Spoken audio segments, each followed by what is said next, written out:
৩৭ দিন বন্ধ থাকার পর সাপ্তাহিক কর্মদিবসের প্রথম দিন রোববার যাত্রী সেবা দেবে মেট্রো রেল।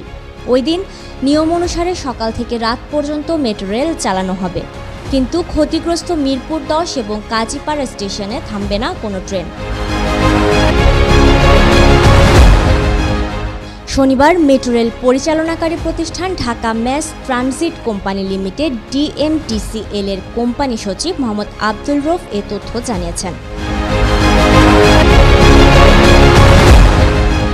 এদিকে Dhaka mass rapid transit development প্রজেক্টের লেন ৬ অতিরিক্ত প্রকল্প পরিচালক মোহাম্মদ জাকারিয়া জানিয়েছেন, গত বৃহস্পতিবার ও শুক্রবার মেট্রো রেল পরীক্ষামূলকভাবে চালানো হয়েছে। আগামী রবিবার মেট্রো রেল চালু করা সম্ভব।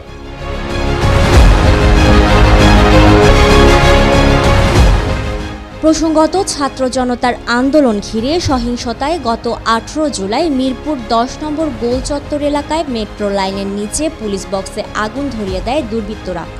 সেই আগুনের মধ্য দিয়ে ট্রেন ছুটে যায়।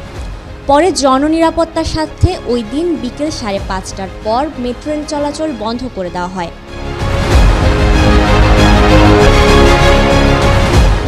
পরদিন ১৯ জুলাই মিরপুর ১০ ও কাজীপাড়া স্টেশনে ব্যাপক ভাঙচুর চালায় দুর্বৃত্তরা। তারা টিকিট ভেন্ডিং মেশিন, মূল স্টেশনে যাত্রী প্রবেশের পাঞ্চিং মেশিন সহ সবকিছু ভেঙে গুড়িয়ে দেয়। ওই দিন পল্লবী ও মিরপুর ১১ নম্বর স্টেশনেও হামলা হয়।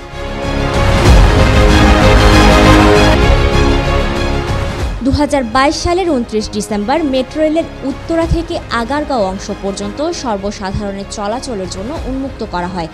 এরপর ২০২৩ সালের ৪ঠা নভেম্বর চালু করা হয় আগারগাঁও থেকে মতিঝিল অংশ।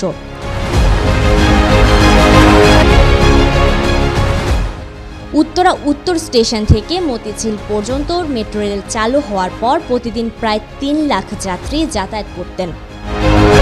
News desk, media express.